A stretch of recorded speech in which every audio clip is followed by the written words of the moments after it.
प्यारे दोस्तों, क्या आप जानते हैं ऊँट की पैदाइश कैसे हुई?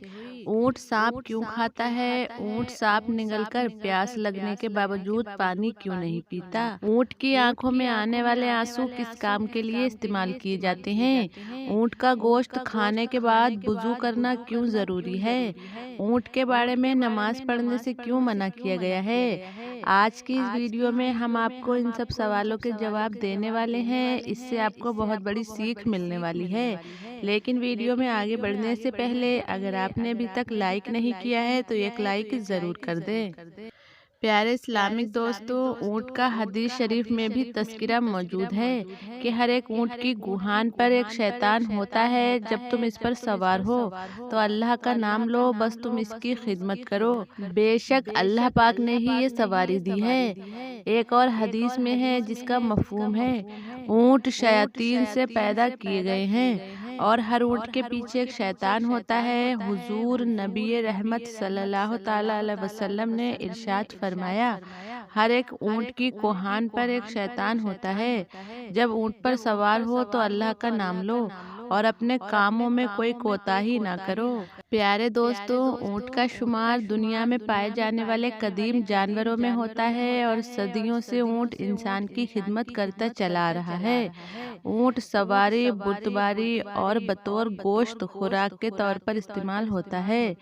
एक आम सेहतमंद ऊँट 450 किलोग्राम वजन उठा सकता है।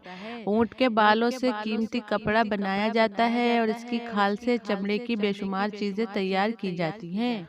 ऊँट खुराक और पानी को चर्बी में बदलकर अपनी पीठ पर मौजूद गुहानों में जमा कर लेते हैं और इसी तरह वो कई दिनों तक बगैर खाए पिए जिंदा रह सकते हैं। इसके पंजे इसे रेत और बर्फ में धंसने से बचाते हैं और ऊँट की आंख में एक बंद झिल्ली होती है जिस वजह से इसकी आंखें सहराई, रेत और गर्दो गुबार से महफूज रहती हैं।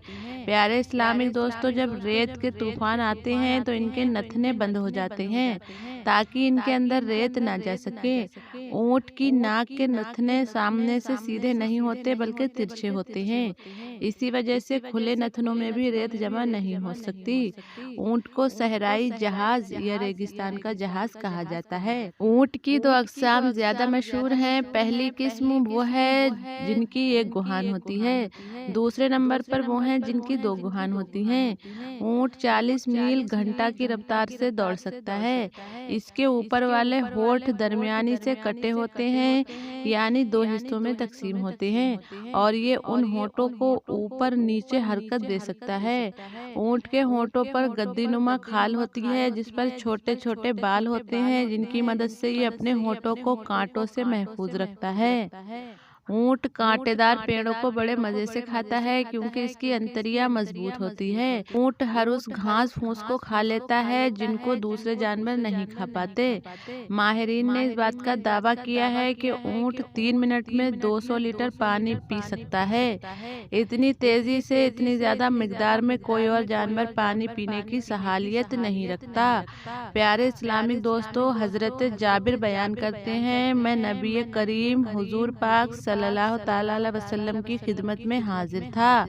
एक आदमी आया, उसने नबी रहमत सल्लल्लाहु ताला अलैहि वसल्लम से सवाल किया, क्या मैं बकरी का गोश्त खाने पर वुजू करूं? तो प्यारे आका हुजूर पाक सल्लल्लाहु ताला अलैहि वसल्लम ने जवाब दिया, अगर चाहो तो वुजू कर लो और अगर ना चाहो तो जरूरी नहीं। साहिल ने कहा, क्या मैं ऊँट का गोश्त खाने पर वुजू करूं? तो प्यारे आका हुजूर पाक सल्लल्लाहु ताला अलैहि वसल्लम ने फरमाया, हाँ, ऊँट का गोश्त खाने पर वुजू करना होगा। साहिल ने पूछा, मैं ऊँटों के बाड़े में नमाज पढ़ सकता हूँ?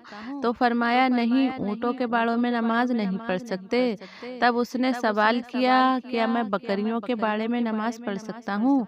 तो आपने फरमाया, हाँ, पढ़ सकते हो। प्यारे इस्लामिक दोस्तों, ऊँट का गोश्त खाने से वुजू वाजिब हो जाता है क्योंकि इस पर ये दो हदीसें उम्दा सनदों के साथ साबित हैं। इस हदीस की शरह यूं है कि ऊँट का गोश्त खाने के बाद वुजू करना वाजिब है, फिर चाहे वो गोश्त जानवर के जिस्म के किसी हिस्से का हो।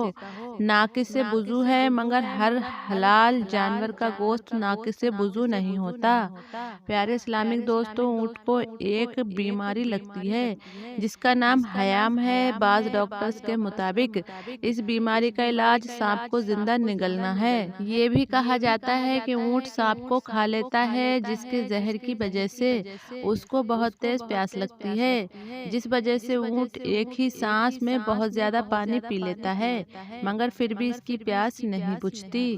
سانپ کو نگلنے کی وجہ سے اونٹ کی آنکھوں سے آنسو جاری ہو جاتے ہیں۔ ان آنسوؤں کو بہت قیمتی مانا جاتا ہے، انہیں چمڑے کی چھوٹی تھیلی میں محفوظ کر لیا جاتا ہے۔ یہ آنسو سانپ کے ڈسنے کا کامیاب علاج ہے، یعنی سانپ کے کاٹنے پر ان آنسوؤں کا استعمال کیا جاتا ہے۔ ان آنسوؤں سے بہت بیماریوں کا علاج اور زہر کا علاج بھی کیا جاتا ہے۔ پیارے دوستو، ماہرین حیوانات نے لکھا ہے جس وقت اونٹ کو غصہ آتا ہے تو وہ کسی کو بھی خاطر میں نہیں لاتا، اس وقت اونٹ بدخلق ہو جاتا ہے۔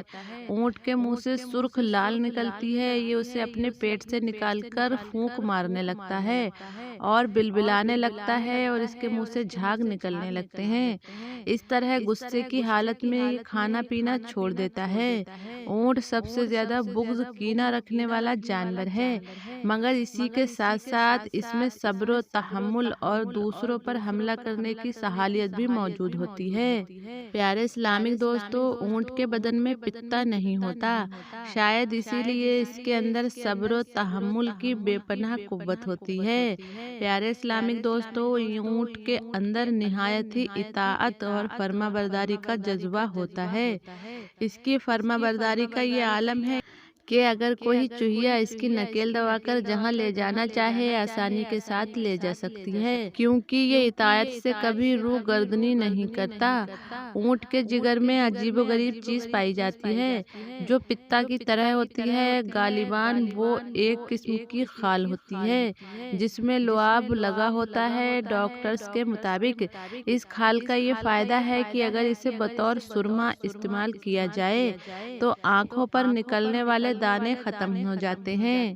اونٹ جب زمین پر نیچے بیٹھتا ہے تو اس کا جسم تھوڑا سا اوپر اٹھا ہوتا ہے، جبکہ دوسرے جانوروں میں یہ خاصیت نہیں پائی جاتی۔ تو میرے پیارے اسلامک دوستو، آپ کو اونٹ کے بارے میں آج کی جانکاری کیسی لگی کمنٹ میں ضرور بتائیے گا، اور اگر آپ کو یہ ویڈیو پسند آئی ہو تو اس کو لائک اور شیئر ضرور کیجیے گا، اور اگر آپ میرے چینل پر پہلی بار آئے ہیں تو چینل کو سبسکرائب کر کے بیل آئیکن ضرور دبا دیں تاکہ آنے والی ویڈیو کی نوٹیفیکیشن سب سے پہلے آپ کو ملتی رہے۔